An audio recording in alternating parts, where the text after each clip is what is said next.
आज हम नागरिक शास्त्र कक्षा 10 अध्याय 1 सत्ता की साझेदारी। आज बेल्जियम और श्रीलंका और भारत ये लोकतांत्रिक देश हैं। इनमें सत्ता की साझेदारी किस प्रकार की होती है और सत्ता की साझेदारी का क्या तात्पर्य है और इसके मूल मंत्र और इसके क्या कार्य हैं, सत्ता के क्या कार्य हैं, ये किस प्रकार होनी चाहिए। अगर हमारे चैनल पर आप नए हो तो इसे लाइक करें और शेयर करें।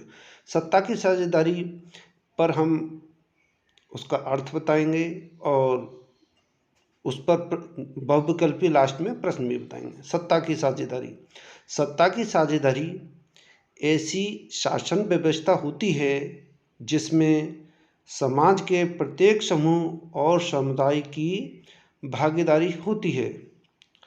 सत्ता की साझेदारी ही लोकतंत्र का मूल मंत्र है। जो लोकतंत्र है उसका मूल मंत्र क्या है? सत्ता की साझेदारी। लोकतांत्रिक सरकार में प्रत्येक नागरिक की हिस्सेदारी होती है। जो लोकतांत्रिक सरकार होती है उसमें प्रत्येक नागरिक की हिस्सेदारी होती है, क्योंकि ये जनता की चुनी हुई सरकार होती है, इसलिए जो भागीदारी के द्वारा संभव हो पाती है। लोकतांत्रिक शासन व्यवस्था में नागरिकों जो लोकतांत्रिक व्यवस्था होती है उसमें प्रत्येक नागरिक की जिम्मेदारी होती है, हिस्सेदारी होती है। और जो लोकतांत्रिक शासन व्यवस्था में नागरिकों के पास इस बात का अधिकार रहता है कि शासन के तरीकों के बारे में उनसे सलाह ली जाए। जो शासन व्यवस्था है सत्ता की साझेदारी में है तो हर वर्ग का ध्यान रखना चाहिए। ये लोकतांत्रिक सत्ता की साझेदारी का मूल मंत्र है। अब बताते हैं जो मुख्य बिंदु हैं लोकतांत्रिक देश भारत, बेल्जियम और श्रीलंका के, तो उनके तथ्यों के बारे में बताएंगे। जो मुख्य बिंदु हैं इसमें दो मैप हैं, एक बेल्जियम का है, एक श्रीलंका का है। तो बेल्जियम यूरोप का एक छोटा सा देश जो क्षेत्रफल में भारतीय राज्य हरियाणा से भी छोटा है। जो पीला और लाल कलर में दिखाई दे रहा है वो बेल्जियम का मैप है। जो बेल्जियम है वो हमारे भारत देश के एक राज्य हरियाणा से भी छोटा है। बेल्जियम के पड़ोसी देश फ्रांस, नीदरलैंड और जर्मनी हैं।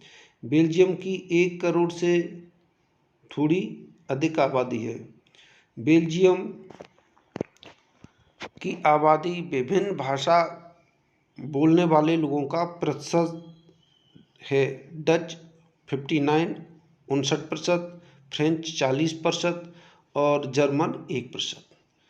ब्रुसेल्स बेल्जियम की राजधानी है। जो बेल्जियम है उसकी राजधानी ब्रुसेल्स है।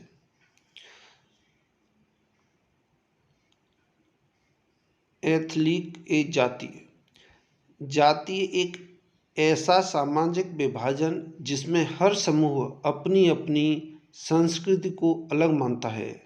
यह साझी संस्कृति पर आधारित सामाजिक विभाजन है।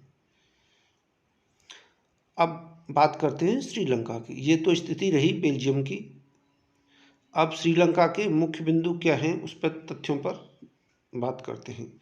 श्रीलंका तमिलनाडु के दक्षिण तट से कुछ किलोमीटर की दूरी पर स्थित द्वीपीय देश है। चारों तरफ एक पानी हुआ है तो द्वीपीय देश है श्रीलंका। ये हमने मैप दिखाया है श्रीलंका का। श्रीलंका की जनसंख्या लगभग 2 करोड़ है। श्रीलंका की आबादी में विभिन्न जातीय समूहों का प्रतिशत है वो अलग अलग है। सिंहल जात और तमिल जात और ईसाई जात और अन्य जात। तो तमिल हैं वो 18% हैं, ईसाई 7% हैं, अन्य 1% हैं और बाकी सिंहल जाति के लोग हैं। ईलम वह तमिल भाषा का शब्द है जिसका अर्थ है सरकार। सन 1948 में श्रीलंका स्वतंत्र हुआ और सन 1956 में सली भाषा को एकमात्र राजभाषा घोषित किया गया। जो माँ सबसे अधिक सिंहली लोगों का बाहुल क्षेत्र है। बहुसंख्यकवाद, ऐसे जो बहुसंख्यकवाद है उसकी क्या धारणा हो सकती है? ऐसी मान्यता जिसमें यह समझा जाता है कि बहुसंख्यक समुदाय अपने मनचाहे ढंग से देश पर शासन कर सकता है और अल्पसंख्यक समुदाय की जरूरत इच्छाओं की अवहेलना कर सकता है। गृह युद्ध, तो 14 नंबर पॉइंट से पर बात कर रहे हैं हम। गृह युद्ध, जब किसी देश में विभिन्न सरकार विरोधी गुट हिंसक लड़ाई में शामिल हो जाते हैं और युद्ध का रूप ले लेते हैं, यह गृह युद्ध कहलाता है। विभिन्न सामाजिक समूहों में सत्ता का विभाजन, जिससे से अधिक लोग सत्ता में भागीदारी बन सके, सत्ता की साझेदारी कहलाती है। जो सभी समुदाय के समूह हैं उनका तात्पर्य होता है कि सभी इसमें भागीदार हों, तो वही सत्ता की साझेदारी है। युक्त परक, कोई भी फैसला जो नैतिकता के विपरीत लाभ हानि को ध्यान में रखकर लिया गया हो। युक्तिपरक मतलब है प्रत्येक सरकार होती है वो अपना फैसला लाभ हानि को देखकर ही लेती है। सत्ता का क्षैतिज वितरण, सत्ता को सरकार के विभिन्न अंगों जैसे विधायिका, कार्यपालिका, न्यायपालिका में बांटना है। जो सत्ता जो लोकतांत्रिक होती हैं उसके 3 अंग होते हैं। नंबर 1 विधायिका, दूसरी कार्यपालिका, तीसरी न्यायपालिका। ये प्रमुख अंग होते हैं। सत्ता का ऊर्ध्वाधर वितरण, सत्ता को विभिन्न स्तर के सरकारों के मध्य बांटना है। केंद्रीय सरकार, प्रांतीय सरकार, स्थानीय सरकार। केंद्रीय सरकार, प्रांतीय राज्य की सरकार, स्थानीय सरकार, जो पंचायती राज व्यवस्था वो स्थानीय सरकार के अंतर्गत आती है। सामुदायिक सरकार, विभिन्न धार्मिक, भाषीय और सामाजिक समूहों द्वारा अपने लिए चुनी हुई सरकार। सामुदायिक सरकार का तात्पर्य होता है विभिन्न धर्मों के, भाषा के अलग अलग मानने वाले लोगों और सामाजिक समूह को द्वारा जो चुनते हैं वो सामुदायिक सरकार कहलाती है। नियंत्रण और संतुलन की व्यवस्था, ऐसी लोकतांत्रिक व्यवस्था जिसमें न्यायपालिका की नियुक्ति कार्यपालिका द्वारा होती है, परंतु न्यायपालिका ही कार्यपालिका पर और विधायिका द्वारा बनाए गए कानून पर अंकुश रखती है। जो न्यायपालिका की नियुक्ति कार्यपालिका करती है, लेकिन न्यायपालिका कार्यपालिका के द्वारा जो कानून बनाए जाते हैं गलत कानून न बनाया जाए इसलिए उस पर नियंत्रण रखती है। अब अगले पॉइंट की ओर चलते हैं। महत्वपूर्ण लोकतांत्रिक सिद्धांतों की विवेचना। जो लोकतांत्रिक कौन कौन से सिद्धांत होते हैं? कानून सर्वोपरि होती है, यह कानून के शासन में विश्वास करता है। कानून निर्माताओं तथा निर्णयताओं को जनता के प्रति जवाबदेही होती है। यह उत्तरदायी शासन का समर्थन करता है। सभी व्यक्तियों को न्यायपालिका तथा राष्ट्र के संविधान के प्रति आस्था तथा विश्वास की भावना बनाए रखना। और नंबर 4 पॉइंट है स्वतंत्रता, समानता, बंधुत्वता तथा सामाजिक न्याय की धारणाएं लोकतांत्रिक व्यवस्था की आत्मा हैं।